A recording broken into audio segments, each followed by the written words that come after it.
sure to watch your children. Thank you. Bienvenidos. Para que tengan un viaje seguro, permanezcan sentados, con las manos, brazos, pies y piernas dentro del tren. Y vigilen a los niños. Gracias. And we are all clear.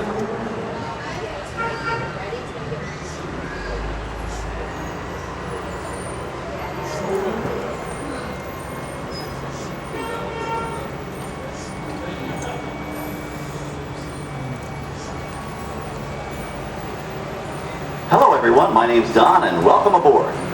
We're heading into the backlot of Disney's Hollywood Studios. This production area was built in 1988 as a Florida counterpart to the Walt Disney Studios in Burbank, California. We included sound stages, recording studios, high-tech editing rooms, all the tools needed to create movies, TV shows, and radio broadcasts. We've even got our very own water tower too. It's up ahead on the left side of our shuttle. We call it the Earful Tower. It's inspired by the water tower Walt Disney had built for his Burbank studio in 1939. Our Florida tower stands a lucky 13 stories high, and we added our own creative touch, a giant set of Mickey Mouse ears. If you wanted to wear those ears, you'd have to have a hat size of 342 3/8. Up ahead, after the next bend in the road, you'll have a perfect opportunity to take a picture of this famous icon. In the world of entertainment, every project starts with a screenplay and a lot of creative ideas. A production studio is where the ideas of writers, producers, and directors are transformed into an on-screen reality. Within these huge spaces, filmmakers can literally create their own worlds. Our Florida sound stages are soundproof, weatherproof, and most importantly, air-conditioned, all vitally important for the cast, crew, and equipment. Many of the crafts needed for filmmaking are located right here on the lot. On the left, we have our own greens department. It grows flowers, trees, shrubs, and topiaries. A few well-placed plants can cover up empty spots in the set and add a touch of natural beauty to a scene. On the right are two of the aircraft from the 2001 blockbuster hit Pearl Harbor.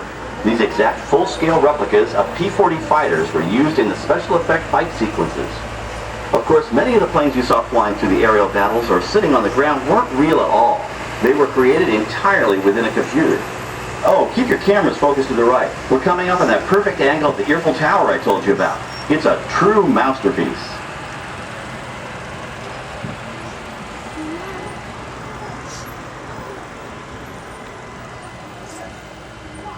We're entering one of our most glamorous and colorful departments, creative costuming.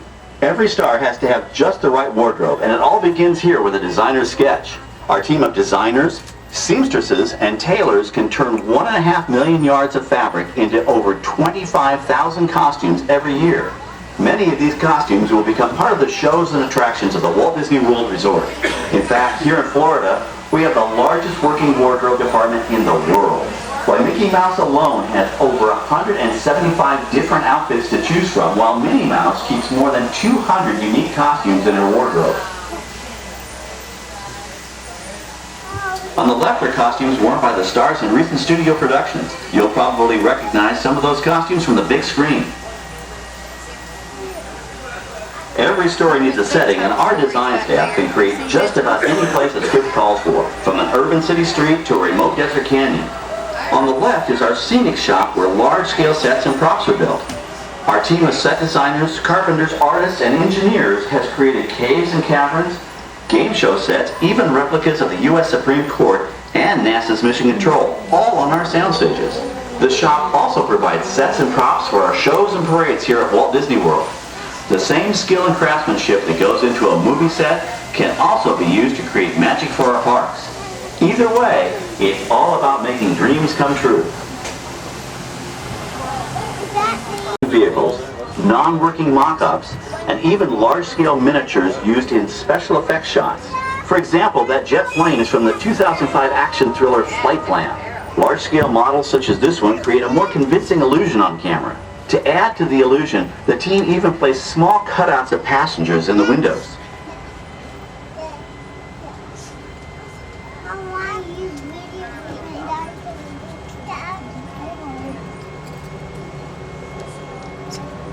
We're We're now passing by the sets for our Lights, Motors, Action Extreme Stunt Show. On the left, you may catch a glimpse of the Mediterranean fishing village that sets the stage for this thrilling attraction. We'll get a closer look at it soon, but for now, we're approaching one of the largest standing sets on our back lot. It's over on the right. It may not look like much from this angle, but it's pretty spectacular on the other side.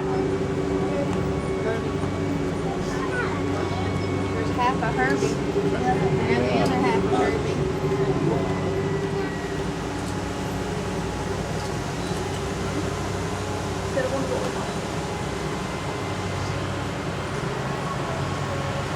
On the right, we have an authentic piece of Disney history. That Gulfstream 1 was known at airports across the country. This is great, folks. The production crew has just given us clearance to enter the set. Hello, Backlot Tour. I'm Amy, a production coordinator here at the studios. I can see your shuttle heading toward our canyon set. I've given your driver permission to come in and take a look around. I'm out of time. Everybody stay seated. Take all your belongings and watch your show.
Okay, well, thanks, Amy, for giving us access to the set. On the right, we have an authentic piece of Disney history. That Gulfstream 1 was known at airports across the country as November 234 Mickey Mouse, but we just call it the Mouse. In 1964, Walt Disney and his hand-picked team used this plane to scout locations for what he called the Florida Project. Soon, they secretly began purchasing thousands of acres of land, which became the Walt Disney World Resort in 1971. During the creation of the resort and later Epcot, the Mouse shuttled studio executives and Imagineers between Burbank and Orlando, making it the most used executive aircraft in the country. Appropriately, the Mouse retired here in 1992. As Walt used to say, it was all started by a mouse. In this case, the 234 Mickey Mouse. On our right, we once again sweep past the magnificent Mediterranean village of our Lights, Motors, Action Extreme Stunt Show. This high-octane attraction is based on the hit show from the Walt Disney Studios Park in France.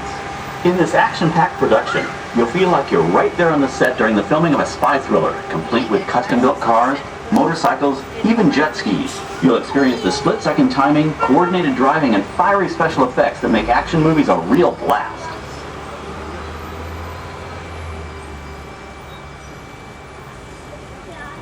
The staging area to our right is known as Acceleration Alley.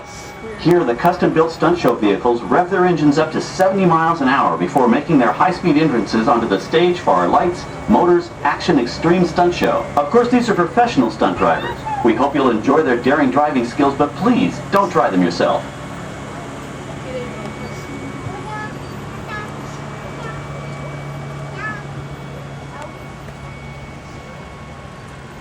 Parts and given a whole new color scheme.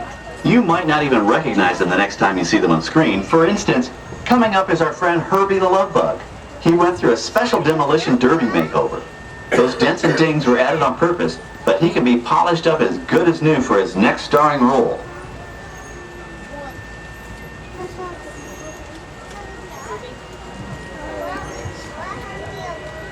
On our right, we now have a very different view of the fishing village set. From this point of view, you can see that there is no inside of the buildings. They are just false fronts or facades. In the movie business, set builders only create what the camera has to see. It's an old movie trick dating all the way back to the silent era. To add to the sense of realism and avoid the cost of set building, many of today's television shows and movies film on location in cities and towns across the U.S. But out in the real world, you've got to contend with noise, traffic, crowds, and various visual elements that may or may not belong in your film. Here on the Backlot, we can avoid these problems because we created our very own flexible urban environment. Our Streets of America facades can stand in for a small town or a giant metropolis. As we come around the last corner on our route, you'll see the skyline of New York City in the distance. It's really a series of painted flats, expertly designed to fool the eye and the camera.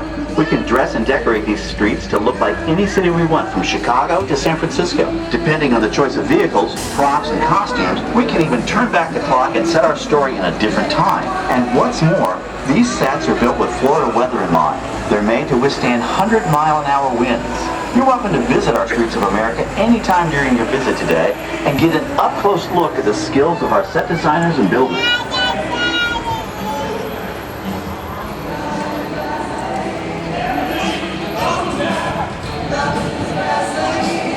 We've just about reached the end of our tour. Our final stop is the American Film Institute Showcase, where you can see the actual costumes and movie props used in some of Hollywood's most famous films. There are some pretty amazing items in there, so feel free to take all the time you like. Please stay seated.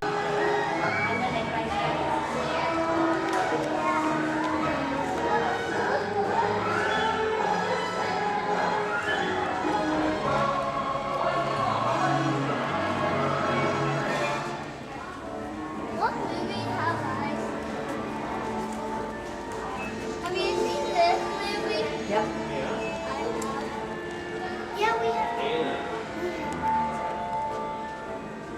This is a Joker's movie. Yep. Have you seen that movie? This one? Yep. That's bad. We have to see all about E. I haven't seen that for a while. Max. Caddy. Cat. Bear. Look at that, John. Yeah.